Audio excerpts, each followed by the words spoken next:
গত ৪ বছরে আন্তর্জাতিক ফুটবলের যতগুলো বড় ট্রফি জেতা সম্ভব সবই জিতেছে আর্জেন্টিনা।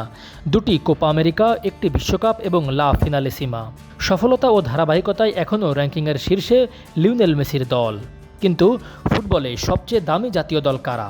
শুনতে অবাক লাগলেও তা আর্জেন্টিনা নয়, এমনকি ব্রাজিল, ফ্রান্স কিংবা স্পেনও নয়।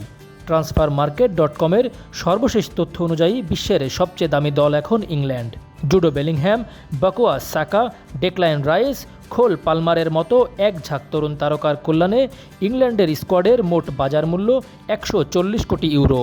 সবচেয়ে দামি বেলিংহ্যাম একাই ১৮ কোটি ইউরো। দ্বিতীয় স্থানে স্পেন, যার স্কোয়াডের মূল্য ১৩২ কোটি ইউরো। এরপরই ১২৩ কোটি ইউরোতে ৩ নম্বরে আছে এমবাপ্পেরা। ১০১ কোটিতে পর্তুগাল ৪ নম্বরে, আর ৯০ কোটি নিয়ে ৫ নম্বরে আছে ব্রাজিল। বিশ্ব চ্যাম্পিয়ন আর্জেন্টিনা আছে ৬ নম্বরে।